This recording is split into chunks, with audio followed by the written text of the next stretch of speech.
Plus de 1700 personnes ont été confinées à bord d'un bateau de croisière mardi et mercredi à Bordeaux après le décès d'un passager et l'apparition de symptômes chez des dizaines d'autres.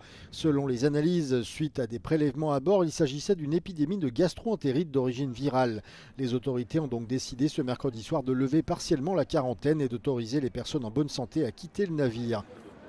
Selon le capitaine du paquebot, les patients touchés avaient reçu des soins médicaux de la part du médecin de bord et avaient été isolés dans leur cabine. Le navire de croisière baptisé l'Ambition et appartenant à la compagnie Ambassador Cruise Line transporte principalement des passagers britanniques et irlandais. Il a quitté les îles Shetland au nord de l'Écosse le 6 mai avant de faire escale à Belfast en Irlande du Nord, à Liverpool puis à Brest avant son arrivée à Bordeaux. Le navire était à mi-parcours d'une croisière de 14 nuits lorsque les cas d'infection ont été signalés. Les responsables sanitaires indiquent que ces infections pourraient également être dues à des intoxications alimentaires, mais ont exclu tout lien avec l'hantavirus qui a touché un autre navire de croisière il y a quelques semaines et a mis les autorités sanitaires européennes en alerte.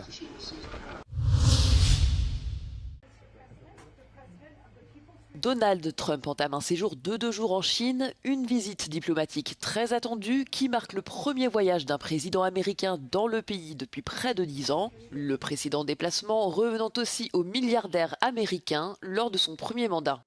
Au cours de son séjour, le président américain doit échanger avec son homologue chinois Xi Jinping. L'objectif, apaiser les relations commerciales entre Washington et Pékin, mises à mal par la politique douanière américaine et les tensions géopolitiques autour de Taïwan et de la guerre au Moyen-Orient.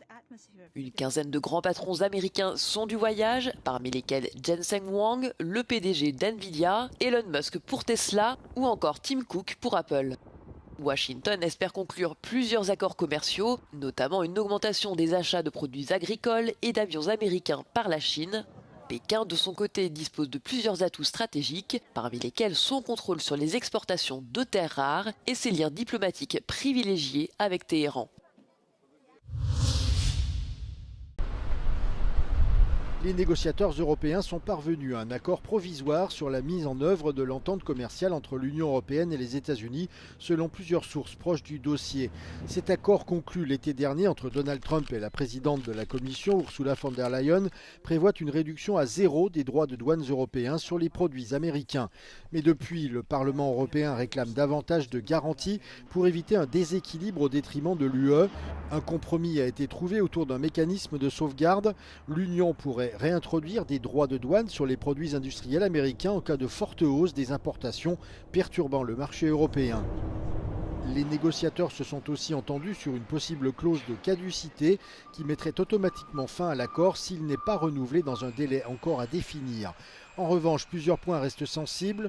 La Commission européenne refuse d'intégrer certaines demandes du Parlement, notamment des références à l'instrument anti-coercition, surnommé le bazooka commercial, qui permettrait de restreindre fortement l'accès des États-Unis au marché européen.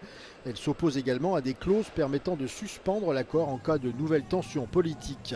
L'objectif reste de finaliser le texte d'ici juin, avant un vote au Parlement européen afin de respecter l'échéance fixée par Washington au 4 juillet.